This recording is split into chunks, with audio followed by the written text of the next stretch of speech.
Hi, good evening, everyone. This is Daniela Caruso. I am the director of the Center for the Study of Europe at Pardee School of Global Studies at Boston University. I am delighted tonight to have a guest and a friend, Jonathan Zatlin. So Jonathan Zatlin is associate professor of history at Boston University, where he has been teaching since 2002. He has written widely on the history of German communism, including Marxist economic theory, Soviet-style economic planning, the treatment of women, the East German secret police, racism in Soviet-style regimes, and the politics of German unification. He is the author of The Currency of Socialism, Money and Political Culture in East Germany, a 2007 publication book, which analyzes the economic and social history of the German Democratic Republic from 1971 to 1990. Zatlin's current research investigates the link between race and economy in modern European history, focusing on the experience of German Jews. He is the co-editor with Christoph Kreutzmueller, who is with us tonight also, of the volume titled Dispossession, Plundering German Jewry, 1933 to 1953. Professor Zatlin is currently completing a book entitled German Fantasies of Jewish Wealth, 1870 to 1990.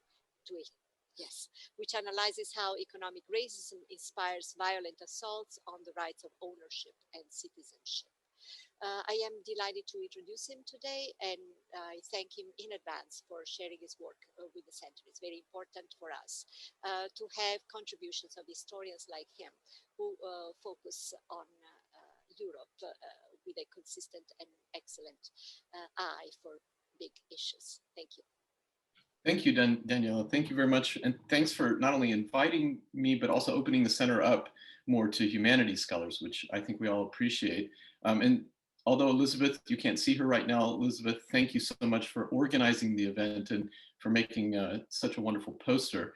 I'm going to end up introducing at greater length my colleagues who are going to be discussing the paper. I wrote an actual paper, and so I'll just give you a condensed version of it. But I want to make sure that you know who's in the room. Julie Keresztes is a PhD student in the history department here at BU. Christoph Kreutzmueller is a senior historian at the Memorial Museum of the House of the Wannsee-Conference in Berlin. And if we were under a socialist regime, I would give him the Medal for Socialist Labor, because he's actually, it's very late there. And although we're talking about Nazis and they're not socialists, nevertheless, it's very impressive that he was willing to do this. Anna Krylova, it's absolutely wonderful to have you here, is Associate Professor of History at Duke and a Soviet historian, but I think there's a lot of overlap here. And then finally, I kind of want to say my namesake, but Jonathan Wiesen, Professor of History and for his sins, Chair of the History Department at the University of Alabama at Birmingham. All right, so what I'm going to do is I'm going to actually read a little bit, and I'll show you some pictures. So eventually I'll share my screen. And I want to say that one of the things because the paper is so much longer, I've had to cut out everything that's related to what we would call racial profiling and police techniques. So if there are questions in the discussion about that, I can certainly go into detail, but time just doesn't give me a chance to do that here. All right, at noon, on November 14th, 1942, a man giving himself out as a Gestapo officer appeared at Dora Berger's apartment at Pallerstrasse 26, one of several so-called Jew houses abutting the Kleistpark in the Berlin borough of Schöneberg, into which the Gestapo had forcibly concentrated Jews. The man pushed his way into Berger's kitchen, where he questioned her about her family. After inspecting her apartment, he asked Berger if she had any valuables. She told him that she no longer owned anything of value. He asked her if she had a wedding ring. If she handed over her ring voluntarily, he assured her, she would receive ration cards for meat. That was no small incentive to do as he said. Jews hadn't been allowed to purchase meat since January 1940, and the drastic restrictions on food rations for Jews instituted in October 1942 had driven their caloric intake well below that of their Aryan neighbors. But if she refused to turn over her ring, he would be forced to conduct a search of her apartment. Trapped between risk and reward, Berger handed over her ring. In the criminal complaint she filed that afternoon with the Schöneberg police, Berger admitted that, quote, had I known that he was a fake officer, I wouldn't have surrendered my ring. But because he appeared confident and urbane, I had to believe the information he provided, and I was overcome with fear. Half an hour later, the would-be Gestapo agent appeared at Clara Levy's apartment in the Elshorststrasse, which also bordered the Gleispark. According to Levy, the imposter claimed that the new regulations obliged Jews to surrender their wedding rings. Levy gave him her wedding ring, and in return, he gave her an invoice printed on blue paper acknowledging receipt of the ring.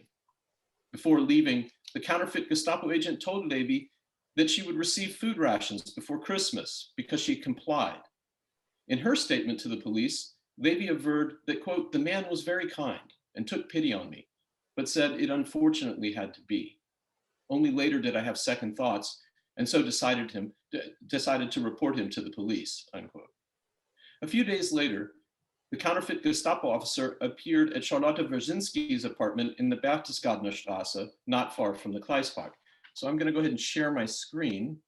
Since this is very much of a Berlin story, give you some sense, but I thought it would be useful for people to see that we're talking about a neighborhood. So this is a map from 1926. Obviously, when the Nazis take over, they do change a lot of the names of the streets. The area we're talking about, for those of you who know Berlin, this is where the Brandenburg Gate is, right up here. So we're really not that far away. You could walk it. Americans don't like to do that, but you could walk it. Right, so here's the Heinrich von Kleist Park. Here's the Pallerstrasse, where Berger lived. Here is the Elshorststrasse, where Levy lived, and here is where Wierzynski lived. And I just want to point out that there's a police station right here. So we're really talking about a very small neighborhood area. Okay, so in contrast to Berger, Levy, and many others, Wierzynski did not fall for the scam. Even though the scene played out more or less as it had many times before, the imposing SS uniform, questions about her person, and an official demand. When the man asked if she had any valuables, Wierzynski replied that her family had already turned over everything of value to the authorities. As he had with Berger, the imposter then threatened Wierzynski with a search of her living quarters, taunting her that all sorts of things turned up during a raid. He justified his demand by blaming his victim, claiming that, quote, she could thank her co-religionists for this since they had once again done something outrageous, unquote. He insisted that she hand over her wedding ring, as well as her husband's, but she refused. In her statement to the police, Wierzynski noted that the uniformed official, quote, responded that I should hand over at least one ring now. And it struck me as peculiar that he insisted on me surrendering only my ring rather than both rings. So I refused to surrender my ring, unquote. Suddenly suspicious, she tried to learn more. Realizing that there was an address printed on the blue receipts that he had with him, Wierzynski asked for one on the pretext that her husband, who was presently at work, would be willing to travel to the Gestapo officer's workplace the next day and hand over both of their rings. The con artist slyly countered with a subterfuge of his own, claiming that he only had a few receipts left and that he could write down his work address for her instead. He continued trying to pressure Wierzynski into giving him her ring.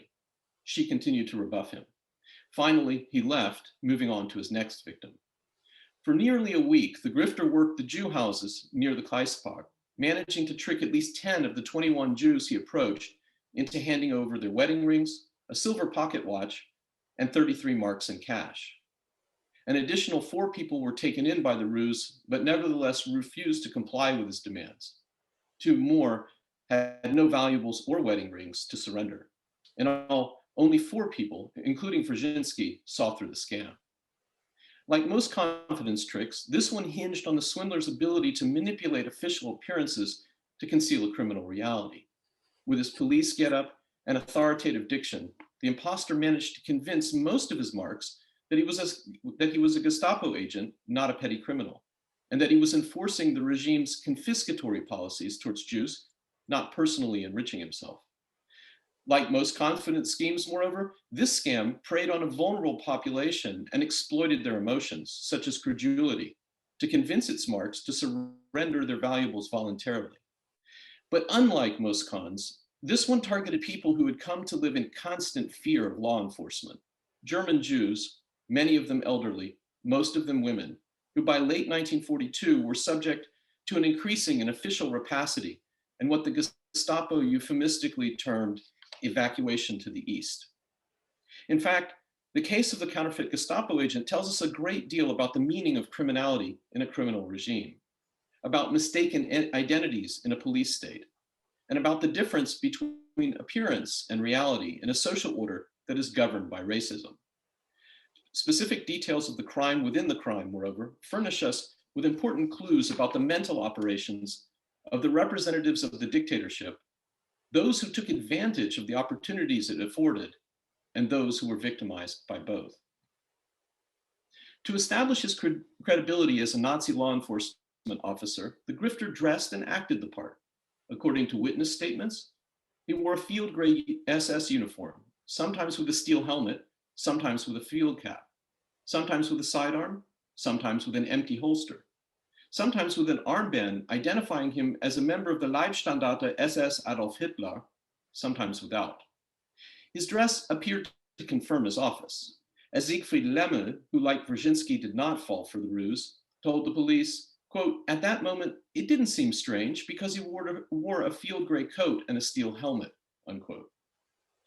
If his attire seemed genuine, the Grifter's military bearing was even more compelling. Berger, for one, noted his, quote, "authoritative military posture," unquote. In his summary of the con, Chief Detective Leibniz of the Schöneberg police emphasized that, quote, "all the individuals interviewed declared that the accused appeared polite and confident, so that no doubt arose over the statements he made he made rested on untruths," unquote. It was precisely the man's confident air that was so convincing to his victims. As Levy explained, quote, "because the alleged official was self-assured, I assumed his claims were based on the truth and I gave him my wedding ring," unquote. Lemmel, moreover, pointed out that the man questioned him and his wife in depth for 20 minutes without ever mentioning valuables, a procedural nicety that lent the con greater integrity. There were, however, subtle indications that the man was not who he claimed to be. His attire, for example, was not entirely correct. In the field, Gestapo officers tended to wear civilian clothing. When they did wear uniforms, they dressed in the basic field gray SS uniform, but with Gestapo insignia. That had become the uniform of all policemen since 1939. So I'll just give you an example here. Here is the notorious Adolf Eichmann, who was one of the most important men who organized the genocide against the Jews. And here he is in a field gray SS uniform. So all SS men, all policemen would have worn a uniform like this. And the reason, or the way in which you can tell that he's a Gestapo man, is the tab on the collar here, which is blank. It's hard to get good pictures of this, I can tell you. Yeah, I'm not sure I want to stick with Eichmann as we continue. Sorry about that. So the Grifter's choice of SS uniform was also peculiar. The Leibstandarte SS Adolf Hitler had originally been formed as the Führer's personal bodyguard, but during the war, it had been converted into a mechanized combat division. In autumn 1942, the Leibstandarte was busy fighting on the Soviet front in the city of Kharkov, where it was massacring civilians, not harassing the Jews of Schöneberg. For that reason, Deputy Detective Springer, who was charged with doing the legwork in the case, thought the imposter might be an SS infantryman who was either on leave or had deserted. But even then, the particulars of his uniform were wrong. Levy, for example, reported that the counterfeit Gestapo officer wore a white cuff, even though Leibstandarte uniforms were normally outfitted with black cuffs, embroidered with Hitler's name in white. So I'll just show you. So first of all, here's a propaganda poster asking people to join the Leibstandarte SS, and they're in camouflage gear. But here's a nice picture of an infantryman, and here you can see this black cuff right here with the beginning of Hitler's name. And I can get my computer to work. There we go. Here's the cuff. And here is Sepp Dietrich, who started off as Hitler's chauffeur, but this is one of those nepotic moments in a regime that was quite criminal. was elevated to become a leader of the SS and then the leader of the Leibstandarte Adolf Hitler. And here he is, of course, demonstrating his humanity and petting little kittens. And I think, as Julie pointed out, there's a whole run of, or a whole genre of pictures of pretty bloodthirsty policemen and soldiers and party officials petting kittens and small dogs and things like that. So what mattered most was not the con artist's fidelity to detail, but his proximity to it. For suggestion rather than precision is the key to fabricating an aura of authenticity. Lemmo, for example, noticed that the imposter's gun holster was empty. That was odd. German infantrymen would have had to store their sidearms in an arms depot while on leave, assuming they had been issued such a pistol, which was anyhow not the usual practice. In contrast, a police officer in uniform and on duty would have carried a sidearm in his holster. But Lemmo thought nothing of it. In fact, most of the Jews targeted by the counterfeit Gestapo agent did not notice anything amiss. In her statement to the police, Brzezinski observed that, quote, "I asked all of the Jews he visited what kind of uniform the soldier wore, but no one could give me precise information," unquote.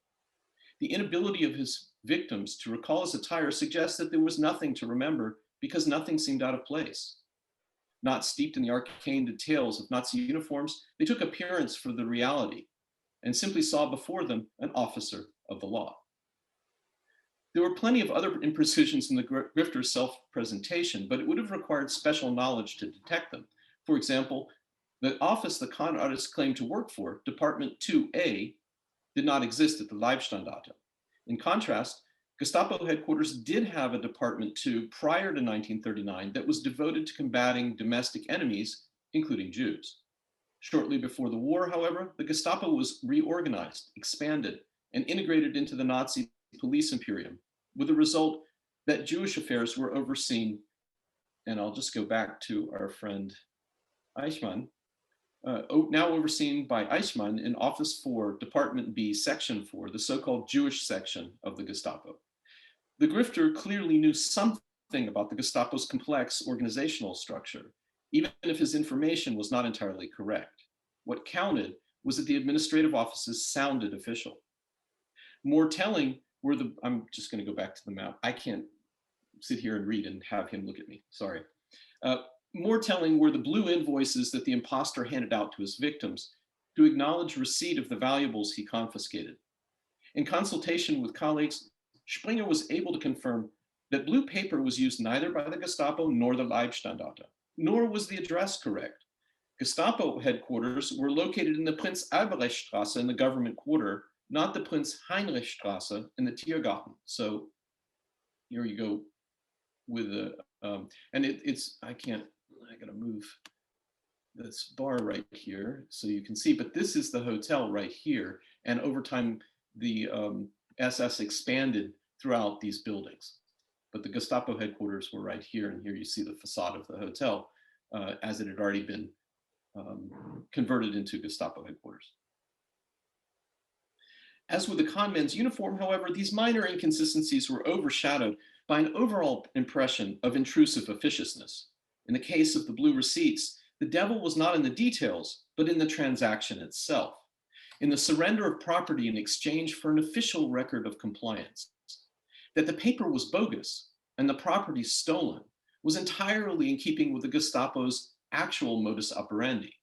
The real Gestapo employed a simulacrum of legality to deceive its victims about the propriety of its actions, a duplicity it camouflaged with a scrupulous attention to bureaucratic correctness. The fake Gestapo officer was simply doing on a small scale what the real Gestapo was doing on a large scale, stealing Jewish property under official cover. When his victims did notice inconsistencies, the Gestapo impersonator was ready to dispel their doubts. When Berger inquired why the man was not wearing a helmet, for example, he responded that, quote, he was actually supposed to wear a steel helmet when performing his duties, but he didn't want to wear it because it intimidated the Jews too much, unquote. The answer was shrewd, for it supplied a reasonable explanation for a flaw in his appearance while moving the discussion from facticity to fear. Of course, his expression of empathy was doubly counterfeit. It was not simply insincere, it also elicited the very trepidation he pretended he desired to avoid. In fact, the scam's success depended more on fear than trust. After all, this was no ordinary confidence trick, just as the Gestapo was no ordinary police force. In late 1942, when the deportations of the Jews to the east were in full swing, the figure of a Gestapo agent at a Jewish doorstep unleashed sheer terror. Berger was frightened by the very sight of the uniform. Other victims were so distraught by the deportations that they were unable to think clearly. Erich Löwy, for example, was completely distracted because his mother Rosalie had been evacuated the day before to Theresienstadt, where she would soon perish. As Löwy told Chief Detective Leibniz, quote, "I was very upset and did not pay much attention to the identification the man showed me," unquote. The fake Gestapo officer was simply part of a larger, predatory environment that had seized Löwy's mother. What did the confiscation of his wedding ring matter? The swindler was well aware of how much Jews dreaded visits from the Gestapo, and he used it to great effect. To stay in character, he not only imitated the dress and demeanor of the Gestapo, but also displayed that peculiar mix of callous contempt and sadistic logic that characterized the police in its dealings with the Jews. While running a scam on the 77-year-old Nathan Weiss, for example, the fake Gestapo agent stepped close, put his hand into Weiss's pocket, and fished out his watch, a gesture that was menacing for its intimacy. As he had with Wrzynski, moreover, the impostor justified his theft with reference to some unspecified but outrageous act the Jews had committed. This imitation of fascist sensibility was dead on. On the one hand, the conman framed his swindle as a form of retributive justice and his victims as deserving of their punishment. On the other, he applied the principle of collective responsibility, by which the entire Jewish community was held responsible for the actions of individual members, a staple of German Jewish history that the Nazis had elevated to official policy. A similar form of malice lurked behind the grifter's portrayal of his theft as a choice between voluntary compliance and the threat of violence in the form of a house search. The house searches conducted by the Gestapo were terrifying, accompanied as they were by theft, physical abuse, and the possibility of being sent to a concentration camp. The literature professor Victor Klemperer, whose diaries constitute a valuable source for the everyday insults and injuries inflicted on German Jews by German authorities, wrote extensively about what he called, quote, house search pogroms, unquote, during which residents were regularly insulted, spit on, slapped, kicked, hit, and robbed. The humiliation, trampling of property, and physical abuse were terrifying. The brutality of the Gestapo, indescribable. But Gestapo agents also stole what they could during house searches, not only for the regime, but for personal enrichment. Theft of every kind, as Klemperer observed. During one house search in June 1942, for example, Klemperer was subjected, hard to read. Klemperer was subjected to verbal abuse, slapped and kicked, and then robbed. After ransacking his apartment and throwing things on the floor, the Gestapo agents stole all of his bread, all of his soap, almost all of his sugar, a packet of matches, and a 5-mark bill from his wallet.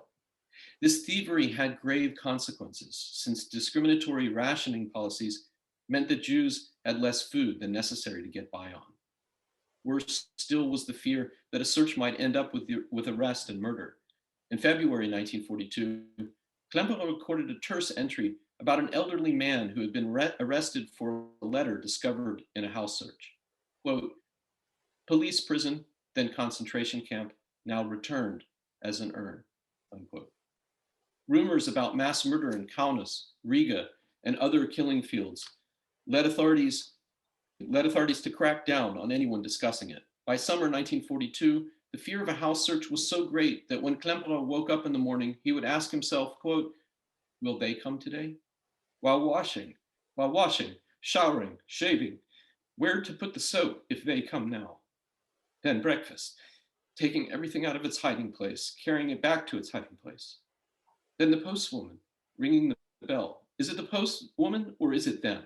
Every few minutes a car goes past. Is it them? Unquote. If the crime of defrauding Jews was not a high priority for the Schöneberg police, they cared very much about the encroachment on their power represented by counterfeit policemen. In fact, impersonating an officer of the law had become such a threat to the dictatorship's authority that it introduced the death penalty for anyone posing as a public official. The Schöneberg police expended considerable resources on trying to apprehend the perpetrator. 6 detectives took on the case, 2 chief detectives, 3 full detectives, and the hapless deputy detective Springer, all at a time when the criminal police were suffering from severe staff shortages because of the war. The detectives summoned witnesses, re-interviewed the Jewish victims, alerted the beat cops who worked pawn shops to look out for stolen wedding rings in the watch, notified their colleagues throughout Berlin about the imposter, and reported the case upward to the chief of police. When the perpetrator returned on November 18th, moreover, 3 detectives were sent to stake out the Jew houses, surveilling them into the late evening hours, albeit to no avail.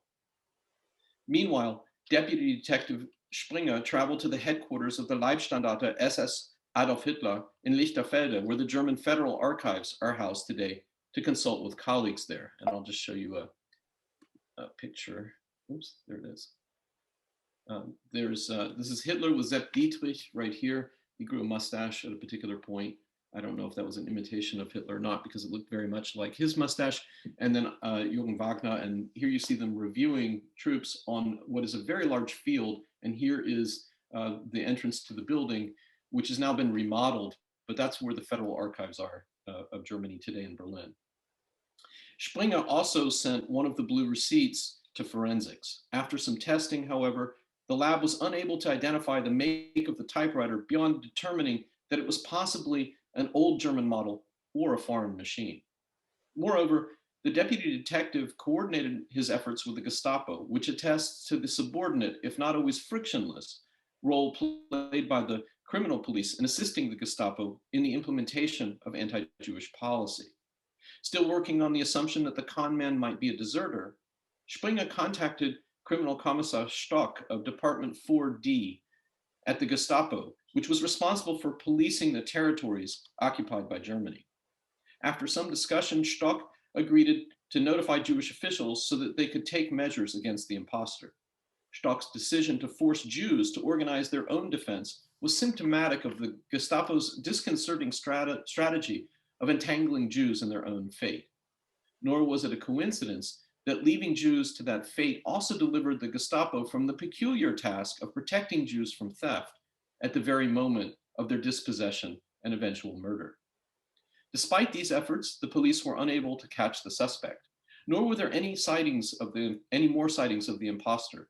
Either he knew better than to reappear at the scene of the crime, had gotten wise to the fact that the police had been alerted, believed that there was nothing more to steal, or was simply disappointed in his takings. Contrary to anti-Semitic propaganda, these Jews were not rich. The real Gestapo had already picked them clean. Löwy captured their desolation perfectly in a bitter comment about the situation of his elderly neighbor. Quote, "Since Ms. Oppenheim owned nothing, she needed to surrender nothing," unquote. On January 3rd of 1943, Springer handed the case over to the public prosecutor's office with the observation that, quote, "Despite an extensive investigation, it was not possible to apprehend the perpetrator or to obtain evidence that might lead to catching him," unquote. It's unclear if the prosecution saw any reason to continue investigating. After all, when Nazi Party leader Julius Streicher was accused by the Gestapo in 1939 of enriching himself by dispossessing the Jews of Nuremberg, of their property, the public prosecutor refused to bring charges against Streicher, quote, "in the absence of a criminal offense," unquote. On the 16th of January, 1943, the prosecutor's office closed the case with the lapidary comment, quote, "notifying the Jews is no longer necessary," unquote. The reason was simple. On December 14th, January 12th, and again on January 14th, deportations had swept up the younger victims of the fraud, most of whom were murdered in Auschwitz, including Berger, Löwy, and Wrzynski. On January 14th, March 17th, and May 28th, the elderly victims, including Levy and Weiss, were deported to Theresienstadt, where they too perished. There's one aspect of the story that seems to defy explanation. Why did Berger Levy, and Löwy turned to the police for help. By 1942, most Jews understood that law enforcement no longer functioned to protect their lives and liberty, but instead was busily stealing their property and organizing their deportation. Perhaps Berger and Levy and Löwy were too credulous and still believed that there remained some residue of law and order in a state that had turned criminal. Perhaps they were participating in the same denunciatory culture that their Christian neighbors practiced more freely. Perhaps they were outraged at their victimization and wanted to counteract a sense of helplessness in the face of growing depredation. Or perhaps Berger, Levy, and Löwy understood quite well that there was very little difference between the fake and the real Gestapo, yet hoped that a police organization dedicated to the systematic plunder of Jews would not tolerate a petty thief defrauding its intended victims. Perhaps they wished for some retributive justice of their own. It's easier to explain why the police were unable to catch the police impersonator. Springer had argued in his final report that they had no clues whatsoever about his identity. And yet, Brzezinski had emphasized to Springer in the clearest terms that, quote, the man who was in my apartment was very familiar to me. There is a possibility that this alleged soldier lives near me. That's reinforced by the fact that this soldier keeps showing up at Jews' houses in the same neighborhood. So let me just go to the map here. Similarly, Berger told Springer that she thought it was striking that this alleged, quote, this alleged Gestapo officer said to me that he had seen my husband and my deceased son frequently, especially when my husband brought my son to school in the Hohenstaufenstrasse, so right over here. I gathered from the statement that the soldier must live really close to me, unquote. These two statements strongly suggest that the grifter lived near the Jew houses. Springer, who was younger, focused on trying to learn the ropes and perhaps more ideologically committed, seems to have taken policing more seriously than his colleagues. And yet, despite this excellent tip, Springer failed to follow up on it. Most likely, that was the result of an ingrained indifference to the victimization of Jews and anti-Semitic cliches about Jewish dishonesty. Racism also provides some explanation for the curious failure of the Schöneberg detectives to follow up on the most important and manifestly obvious clue about the identity of the imposter, namely the likelihood that he was a former policeman. From the various witness reports, it's clear that the grifter knew a surprising amount about anti-Semitic regulations. He was aware that food rations for Jews had been drastically curtailed, and especially meat allowances. He also knew a surprising amount about law enforcement, from the vocabulary of intimidation and the methods of harassment to the physical attire and administrative structure of the authorities who regulated Jewish life in the Third Reich. This familiarity with police practice suggests that the grifter had been a policeman at some point. More precisely, his information was based on insider experience, even if some of it was clearly out of date. His mention of Department 2, for example, required some familiarity with the Gestapo's internal structure. But because the department had been reorganized and replaced in 1939, it suggests a gap in the grifter's knowledge about the Gestapo's administrative architecture, perhaps coinciding with his conscription at the outbreak of the war. At the same time, the wartime lacunae in his knowledge only underscore how much the noose had tightened around the necks of the Jews in the years since he had been away. The failure of the Schöneberg police to apprehend the counterfeit Gestapo agent suggests that Nazi law enforcement was far from the ubiquitous, omniscient, and omnipotent police force of popular legend. Or, to reverse the causality, the failure of police detection points to the space afforded to grifters, even in modern police states, to confuse appearance with reality. The question remains, however, as to the reality of his appearance. The evidence at Springer's disposal suggests the counterfeit Gestapo agent had likely lived near the Kleistpark, probably was a former policeman, and may also have been a deserter. Yet the risks he took, which might have included his execution, were hardly commensurate with the material reward, which was a paltry sum. Perhaps the grifters simply did not realize that his victims had been dispossessed of whatever valuables they once owned. But then their destitution would have become clear after he'd cleaned out a few of the victims. Perhaps he was not very bright. As many police officers and prosecutors will tell you, most criminals are stupid.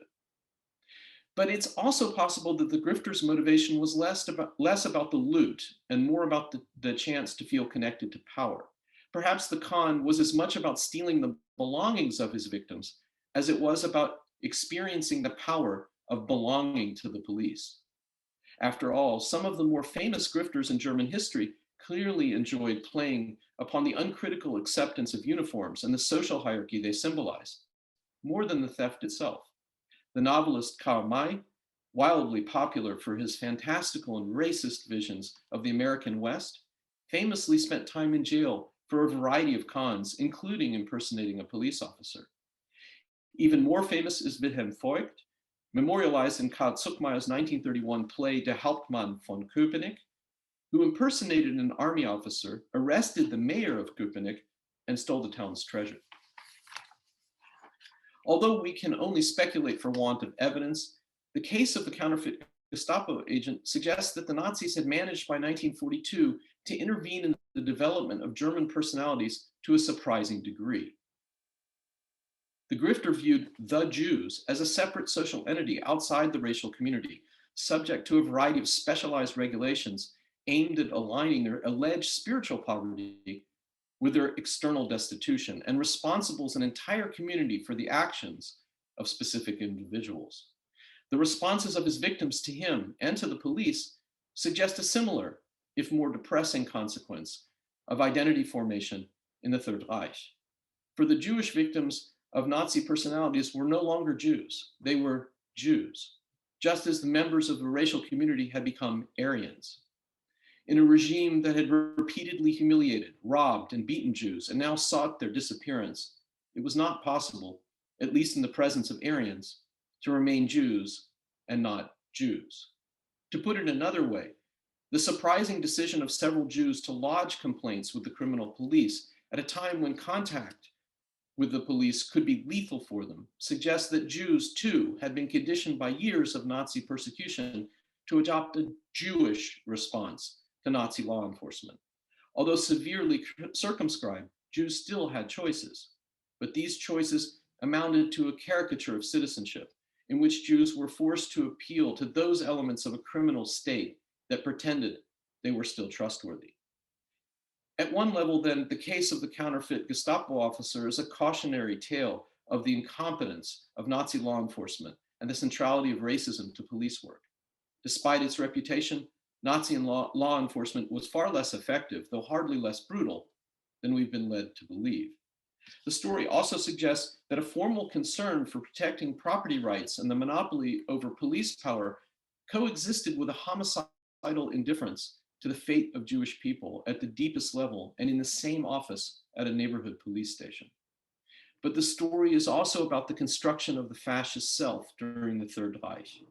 For the Schöneberg criminal police, it was as much about their inability to apprehend a police impersonator as it was about their own impersonation of the police in a criminal regime. For the grifter, it was as much about performing a fascist identity as becoming it. For the Jews, however, contact with the criminal and the criminal police was about protesting one more theft before they're murdered. Thank you. Not easy to talk about. All right, so I thought we would go alphabetically. I'll just give very brief introductions. Julie Keresztes has just finished writing a brilliant dissertation in the history department entitled Picturing the Nazi Racial Community. The dissertation examines photographic practice under the Nazis, and particularly the photographic records produced by German soldiers to record their wartime experiences for their families at home and to remember the war later on. I have to say that I've learned an enormous amount from her methodological interventions in particular, but also into the way in which these photographic records have been put together. And Julie, I've been told that your advisors asked me to make sure that you take your gloves off, but at the same time, maybe cut me a little slack. Happy to. Thank you, Jonathan, for those words and for sharing the piece. I find three aspects of the story particularly striking, in part because they challenge prevailing expectations about how people behaved under Nazism. One expectation the story challenges, I think, is the effectiveness of Nazi police forces, which were ultimately unable to apprehend this imposter. Contrary to the appearance of the Gestapo and the criminal police as the picture of ruthless efficiency, the reality was somewhat different. They were understaffed and far less effective, though, as you say, no less brutal, than their reputation implied, especially once the war diverted officers away from the home front. And without the ready assistance of ordinary Germans in denouncing their neighbors, the secret police would not have been able to operate to the extent that they did. Another expectation the story challenges is how ordinary Germans experience the Nazi state. Men and women, like this grifter, were clearly not cowed down by a repressive dictatorship, intimidated into meekly following orders. Instead, these individuals capitalized on Nazi ideology and the system itself for their own personal gain, an offense that, as you point out, brought serious risks, especially during this phase of the war. Both perpetrator and victim, it seems, understood that the Nazi bureaucracy was far from incorruptible. And that leads me to the third expectation being challenged here, the responses of those the regime persecuted as Jewish. Some of the grifters' targets, most of them women, responded to the imposter on their doorstep in defiant ways. They worked to make some kind of sense of how the Nazi system functioned, what its limits were, and what, if any, courses of action were still open to them. And they did so despite constant terror, fear, and increasingly certain prospects of deportation and death between October 1941 and March 1943. Why some of the grifters' targets went to the criminal police to report the scam is one of the most intriguing questions posed here. And I think you're right to suggest that doing so was the combined result of their outrage, desire to counteract an increasing sense of helplessness, and perhaps too their hope that a little law and order remained. The official position that the Nazi regime did not tolerate personal enrichment was, of course, more true in appearance than reality. But perhaps the grifters' targets thought that any retributive justice of their own would find greater success when it dealt with this principle. I would add another possible reason, that the prospect of deportation and death made the possibility of leaving some kind of record of their lives behind, even one through a police investigation, and even one tied to a criminal, made that a more appealing course of action. The story raises other important questions as well, and I just want to emphasize a few of them that may relate to some broader features of the Nazi regime before turning to the next panelist. One is the question of identity formation under Nazism. After all, as the paper particularly makes clear, this story is not just about a criminal in a criminal regime or the personal enrichment of both the regime's agents and opportunists at the expense of German Jews. It is also about the construction of this fascist sensibility in Nazi Germany. Possessing a fascist sensibility depended on taking action on behalf of fellow members of the so-called united racial community for the benefit of the community as a whole, rather than for individual gain. Was the grifter then, by his own and ultimately meager acts of personal enrichment, the antagonist of the fascist self? Or by performing the role of the police officer, just as many others performed the role of a good Nazi in the interest of self-preservation and advancement, was the grifter its very embodiment? These questions raise others, I think, too, that have implications beyond German borders. What, for instance, would have distinguished the Nazi variation of a fascist sensibility from the Italian version? And more generally, what kinds of personalities are forged under different styles of government? Thank you, and I'll turn it back to Jonathan. Thanks, Julie. That was fantastic. I've got a lot to think about. All right, so let me move on to Christoph. As I noted before, he's a senior historian at the Memorial Museum of the House of the Wannsee-Conference, where the genocide was, I guess, the final part of it was put together. He's also the author of Final Sale in Berlin, or most recently, I should say, Final Sale in Berlin, The Destruction of Jewish Commercial Activity from 1930 to 1945. And he's the co-author of more books than I'll ever be able to read. Most recently, this book with some random guy that showed up. I actually first met Christoph in the Berlin State Archive, which is where I found the documents for this talk. That encounter has led to a variety of collaborative ventures with Christoph, from which I've learned more than I can say. There are few people who know the history of Nazi Germany as well as Christoph, much less grasp its consequences. And there's no one who knows more about Berlin, especially during this period. Christoph? Thank you for your kind introduction, Jonathan. I don't know whether you learned more from me than I did from you, but we can discuss that at times. Thank you for your excellent talk and the many layers it has. I mean, the obvious thing I'm going to talk about is the first layer, that dispossession is an exceedingly and was an exceedingly complex process. There were literally hundreds of ordinances giving what you might call a legalistic air to expropriation of the property of the people persecuted as being Jewish. But it's, as you said too, it's a predatory environment, and there was always daylight robbery, and in the end there was body robbery and pulling out teeth from corpses of the murdered Jews. So that's one layer, and of course it's interwoven in your talk. The other thing which I thought was really interesting is this the totem of the uniform thing. You know, like it's like the jester and at times the imposter.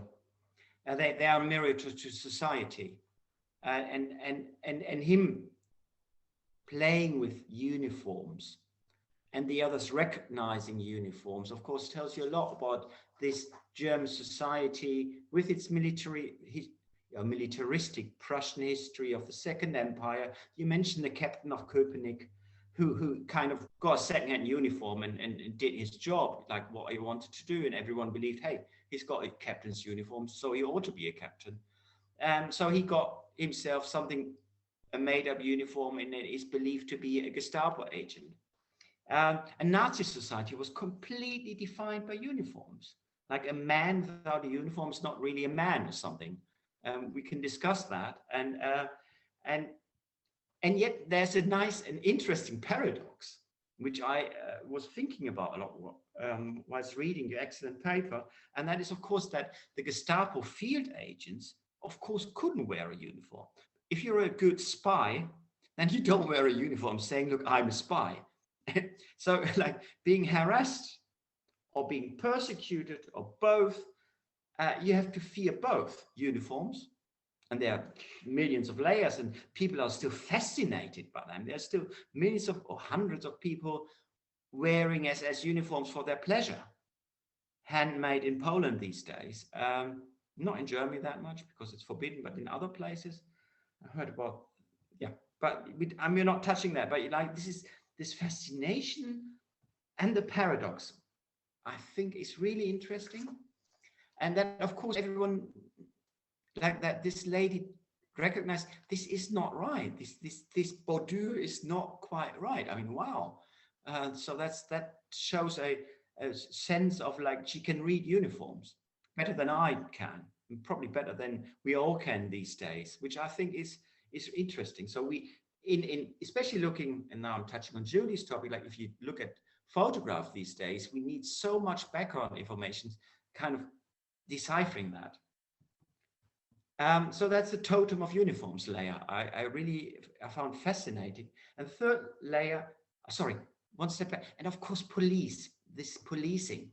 I mean, the old police precincts, some of them weren't completely infiltrated in Berlin. So there are police precincts where you might, as a Jew, go to, and it might be interesting to check, was 161, that's the police precinct thing I wanted to mention. The other layer, and that's the final one, is the Bavarian Quarter, with many what you refer to as Jew houses, which, by the way, still need to be researched. We don't know a lot about that. And I personally doubt that they were really Jew houses, but I think it's more Jew apartments where Jews were crammed into. But you talked about this this pogrom and ghetto, you know, it's really closely linked, and it's all in this little confined space of an apartment that serves as so many things, and we actually do not know a lot about it.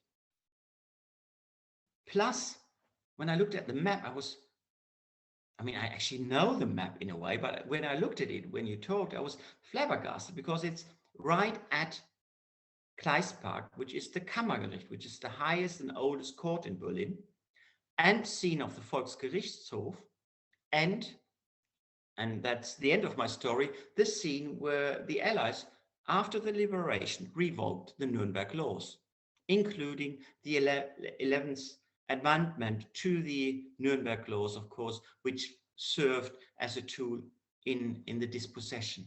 So it's so close by. And then, yeah, it's fascinating. Thank you. Notice that the Sportpalast is also there. Yeah. Where Goebbels gives his February 1943 total war speech. Yeah, no, excellent point. Yeah, amazing, yeah. And Streicher made his first appearance in that Sportpalast in 1935. So we talk about the Sportpalast later, but you know, this layering, and then this woman lived at the backyard of that, where then 2 years later the laws were revoked. And I hope I was kind of in time here. I think I'm the main transgressor here, because I took so much time. All right, so then let's move to Anna. Anna Krylova is Associate Professor of History at Duke and author of Soviet Women in Combat, A History of Violence on the Eastern Front, which won the 2011 Herbert Baxter Adams Prize of the HA. That book and her article, The Tenacious Liberal Subject, which I still force grad students to read, have exerted an enormous amount of influence over me, as I hope you can tell from the paper. Anna is currently working on an ambitious new book entitled Imagining Socialism in the Soviet Century, A History of Individuality and Sociality in Russia from 1905 to 1991. The order of narration is very effective. And the way you reveal the facts in a very gradual manner actually had a deep impact on me. And I cannot imagine not like, so kind of the prose, the order of narration actually work very effectively and has a very deep impact. And it is difficult even to read it to yourself, not just to read it out loud. So, but in my comments, I just want to talk about the Jewish experience in this particular in this particular kind of in-between space where predictable sociality and routine already is gone, but at the same time, the future, the immediate future, and the kind of the distant future is already also not imaginable. And this is a time, kind of a period where kind of, I think the piece when focused on the Jewish experience actually shows the devastating impact the disappearance of predictable sociality and imaginable future actually can have on human psyche. Because what kind of, to me, the most important kind of the key terms and the key kind of language that you use when you talk about this, your Jewish historical protagonists who are overcome by fear, and they're actually unable to create a critical distance between themselves and what are they being presented with.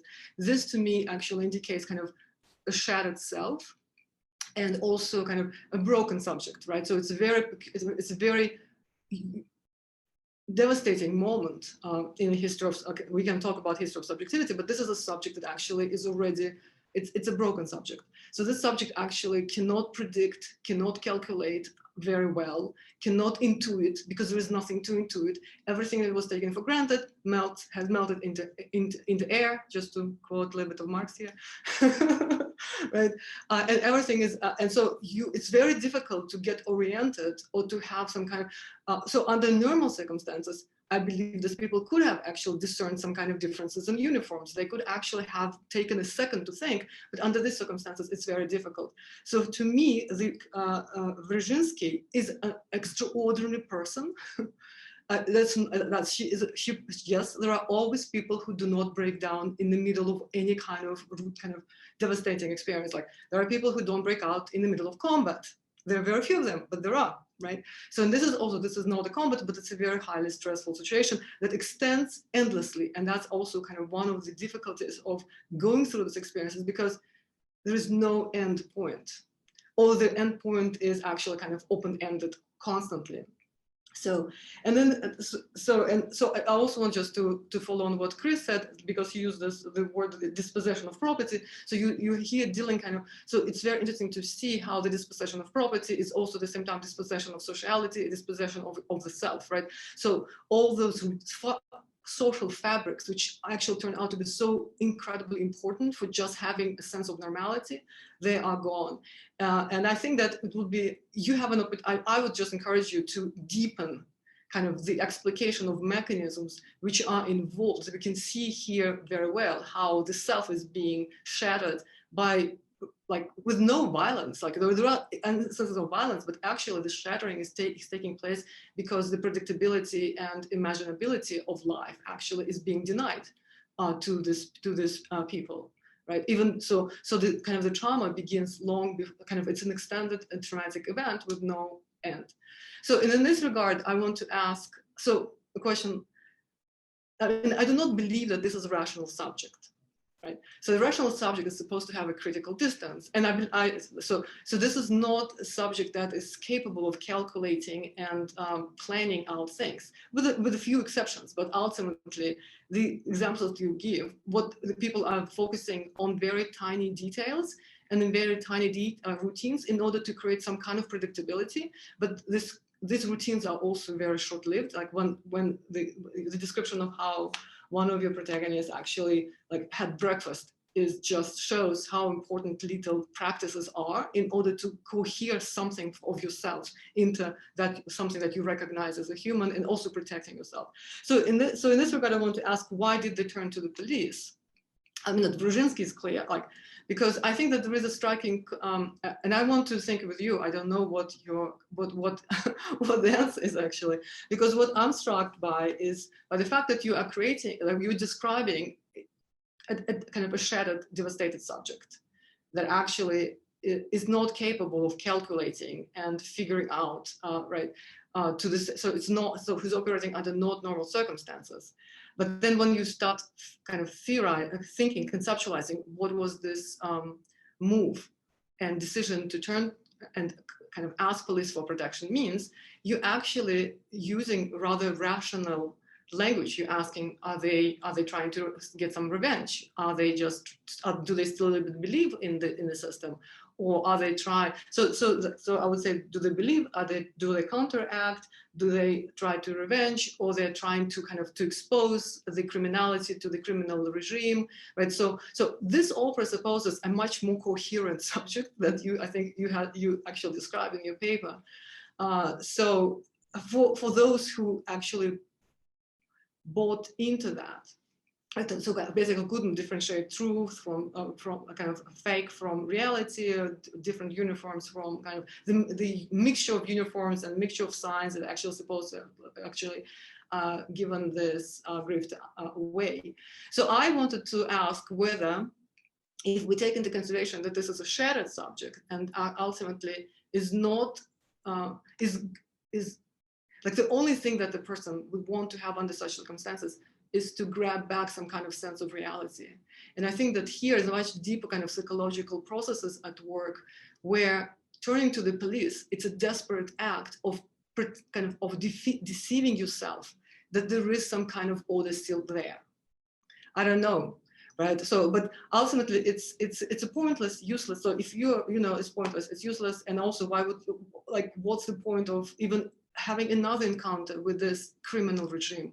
Because any encounter with a criminal regime actually it's unpredictable.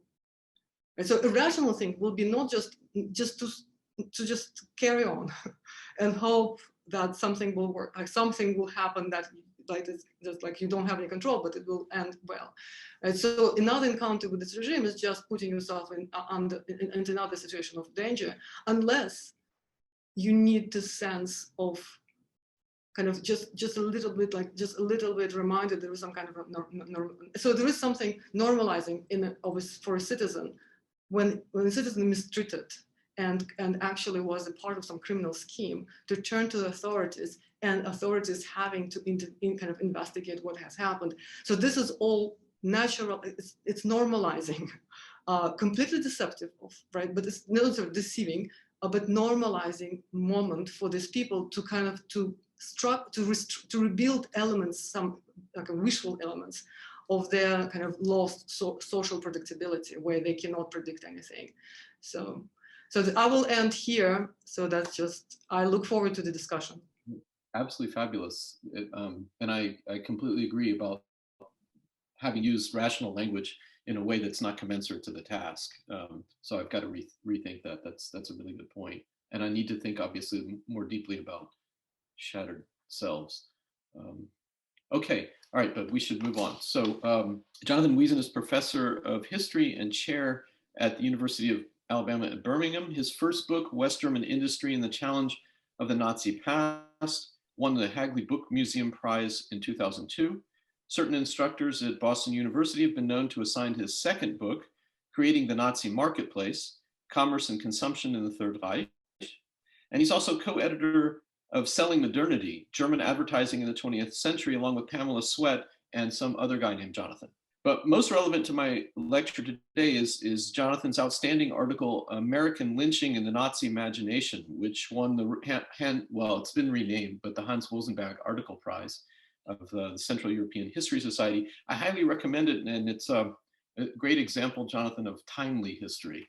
Thanks, Jonathan, for inviting me. Of course, when I heard that this was happening, I jumped at it. I always enjoy reading your work, and it's just fantastically written and delivered. So I will say just a few things building on what I've heard. I really thought this was also, this was a powerful and unique story, sad, subtle, provocative.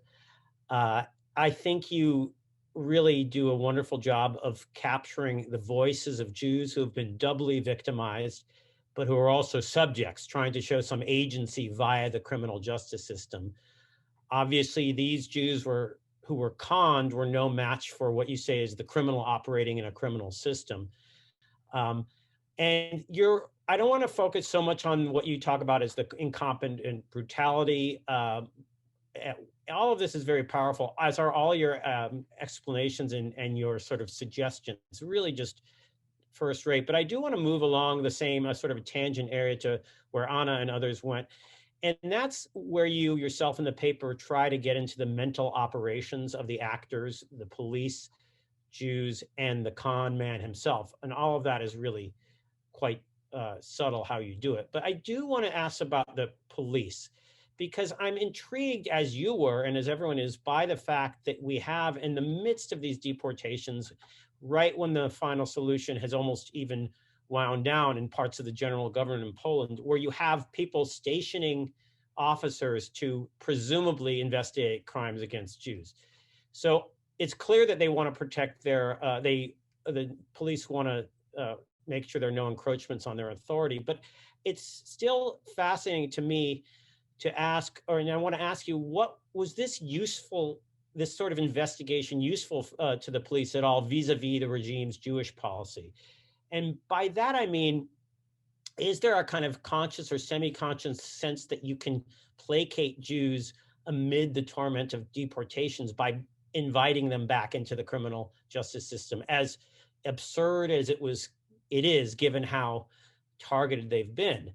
And the kind of, to flip the script, as Anna said it, what we think of course, powerfully, that the Jews are struggling to sort of claim bits of the normative state still.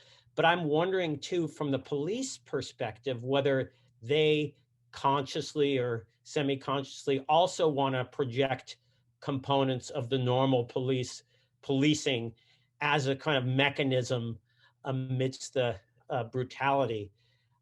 It's almost like maybe to really sort of stretch this word beyond where it should go, but it was almost like repressive tolerance, where you give the illusion of some sort of freedom or normality.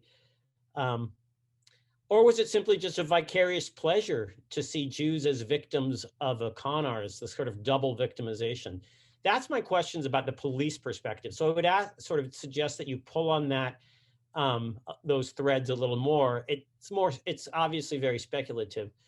But my last point about the police is whether there's a psychologically distancing mechanism too, where the policemen are able to, as they investigate this, they're able to kind of distance themselves from the daily cruelty of deportation and kind of essentially say to themselves, we're upholding a system of law and order that in some strange way still includes Jews.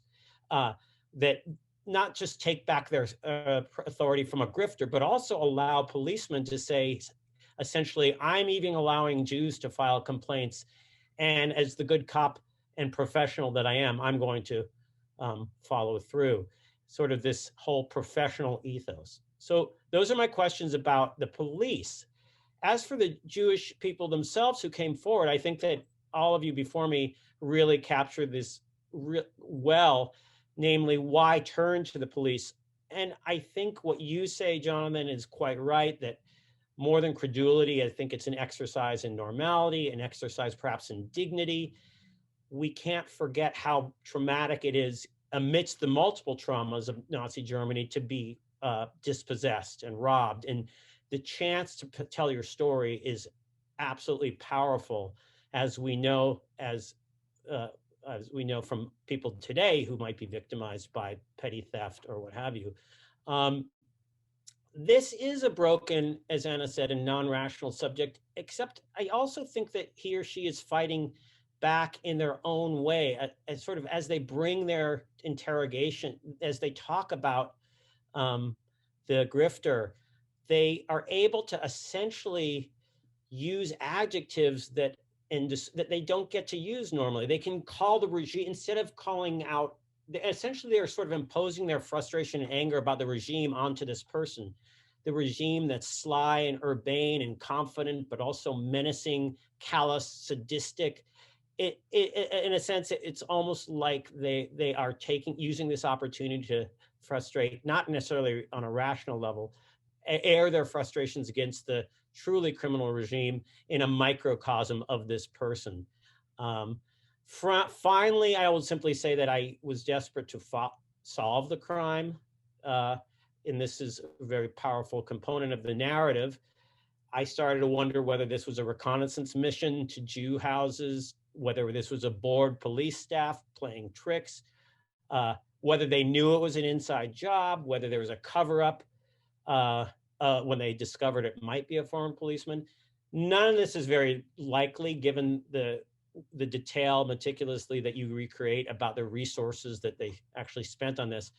But I found myself looking for suspects, and I should add that I sounded this story out with my 83-year-old mother, whose immediate response was interesting.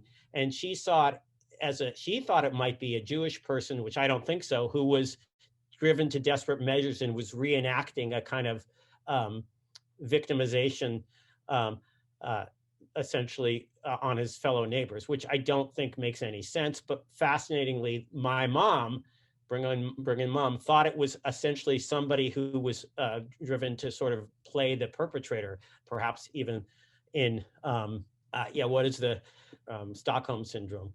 Whatever the case, I think you portray a totalitarian performance, each of these three playing a role, one that ultimately allowed the state to destroy with cruelty and alacrity and broad participation, because there was a room for each of these players to play a role, even in the midst of this devastating and devastation, larceny, and murder.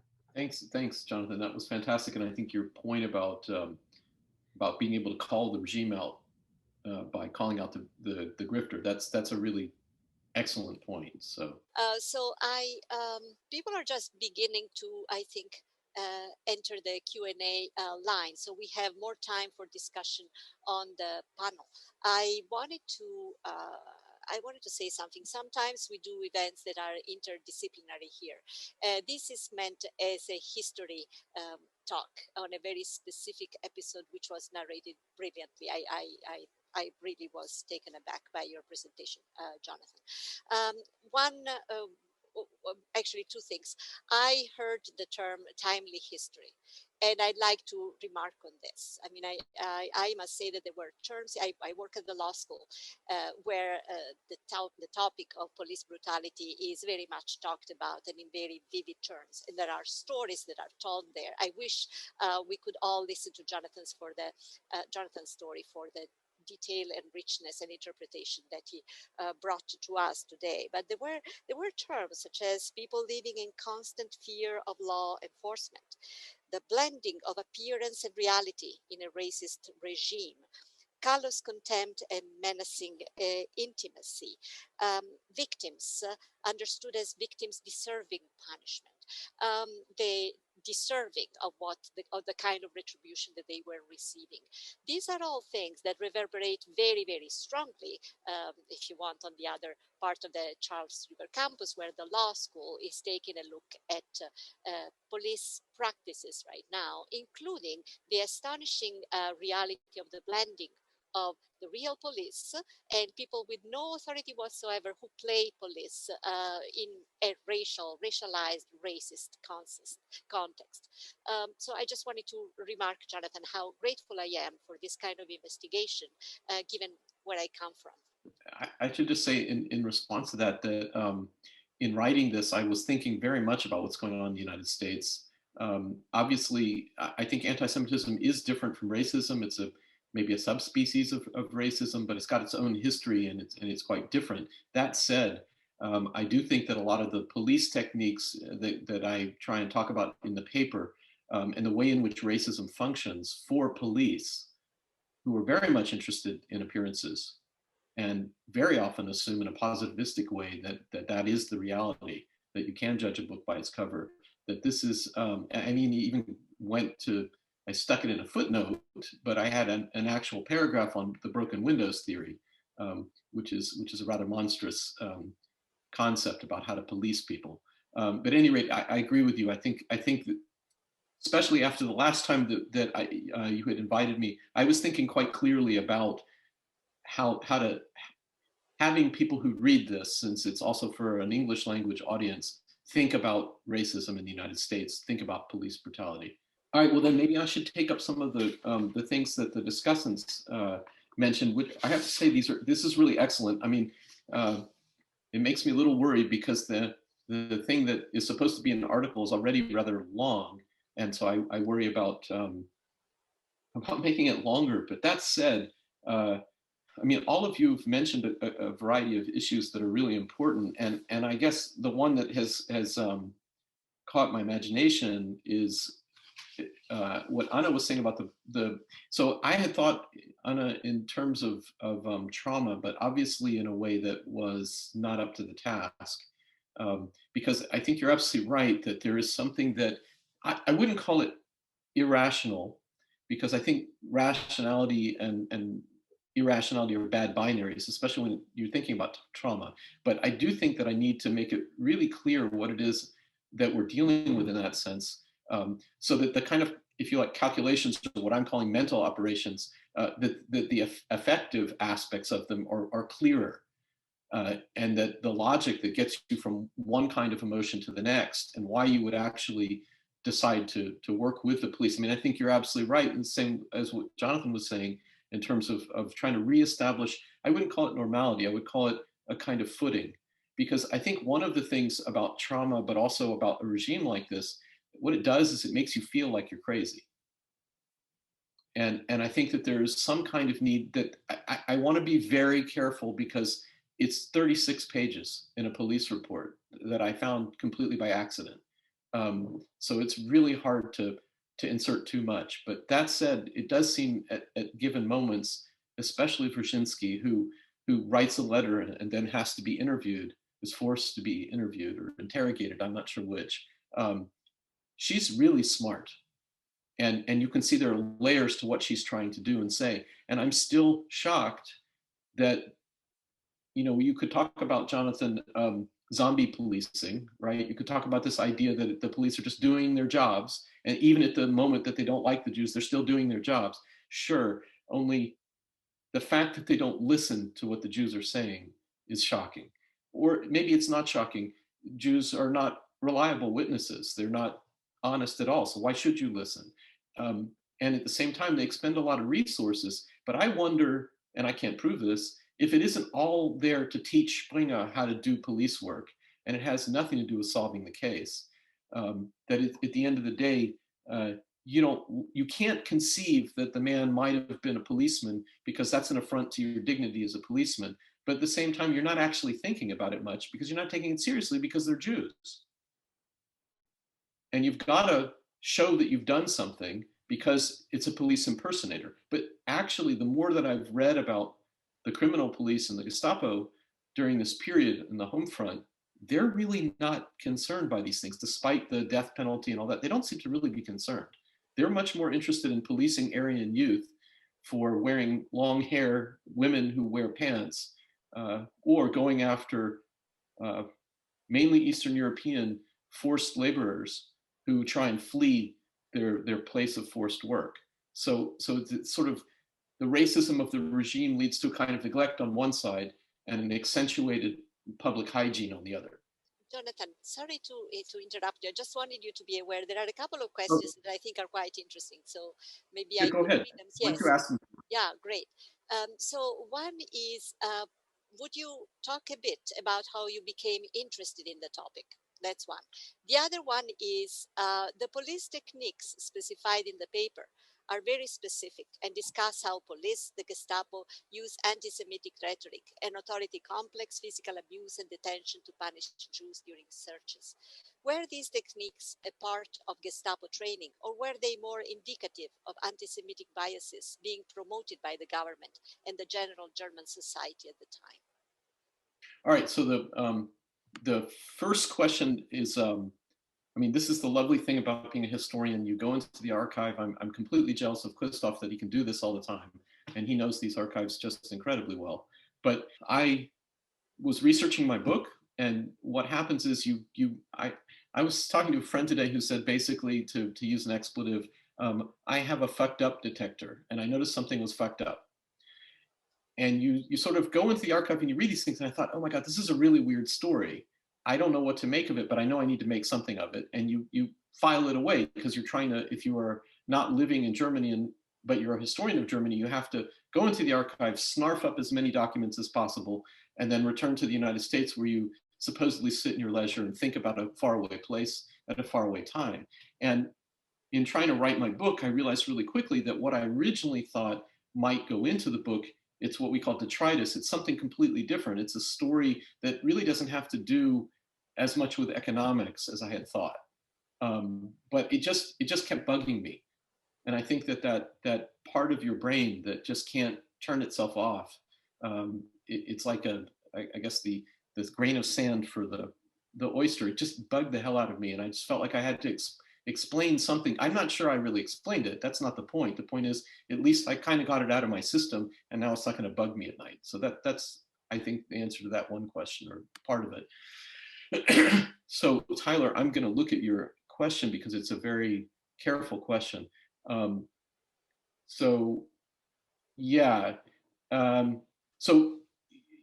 Yes and no, I suppose, is the answer in terms of police techniques. So I mentioned in the paper that even the witness reports that people fill out, right? So the policeman will take a witness's testimony and fill out various things. And there's a list of questions about the suspect that you're accusing, or that you said you've seen. And it's just really racist.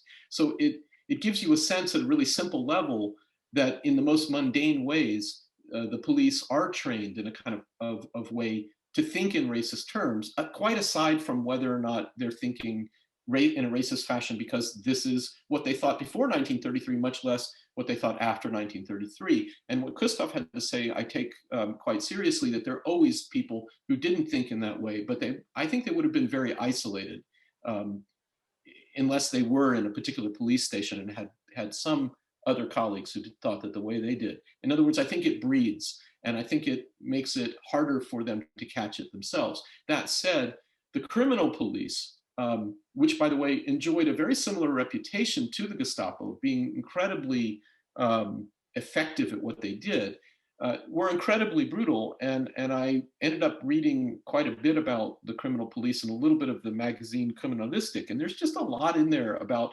the best way to deal with, the best way to learn how to be a good criminal policeman is dealing with Jews, because you learn the following kinds of things. And it's just violently racist.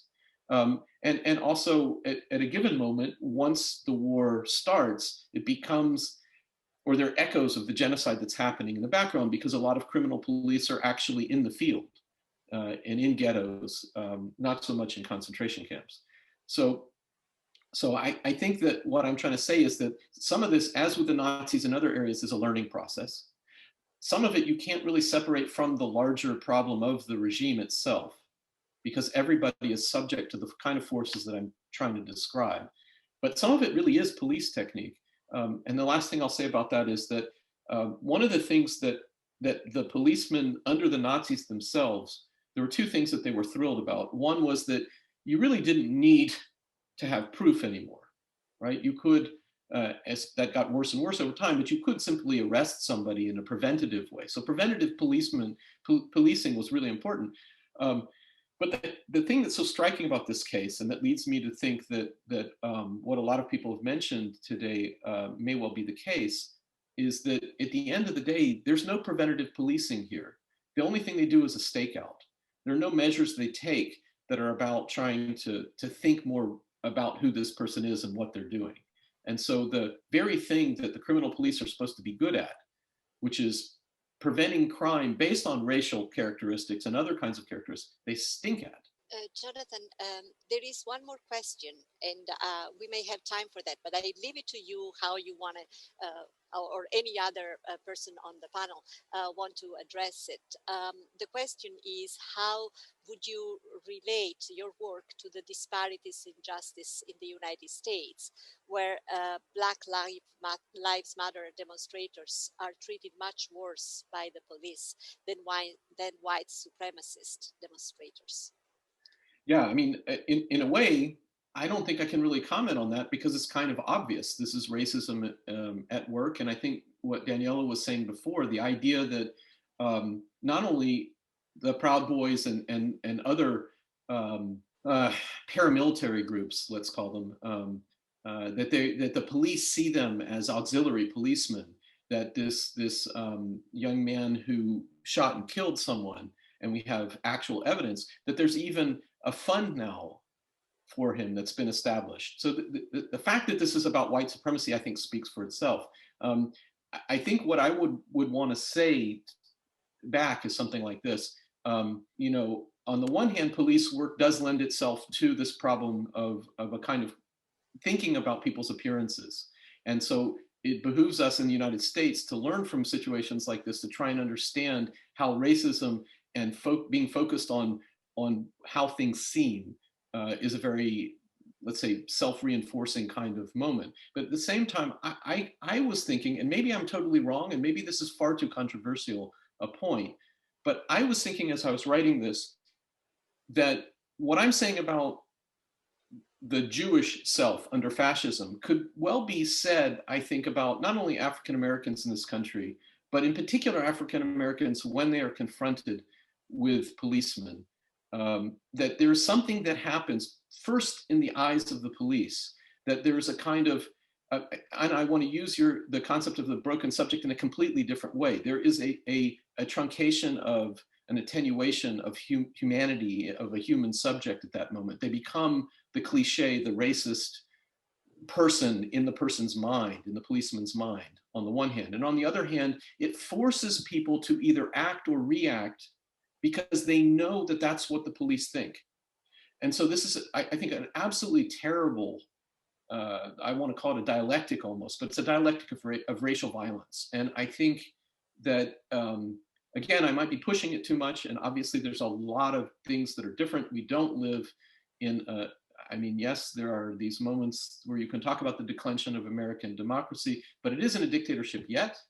there's enormous amounts of racism. We know that there's systemic, pervasive racism, absolutely no question about that, but it's not National Socialism.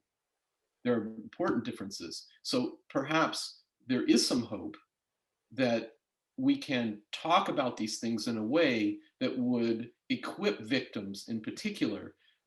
And in that moment, and again, I'm thinking about what Anna was saying, where you feel like it's a never-ending trauma. And the only thing that is predictable is the reaction of the police, that it might equip people with not a sense of normality, but a set of techniques in dealing with situations like that might not be emotionally satisfying, but might protect and push back.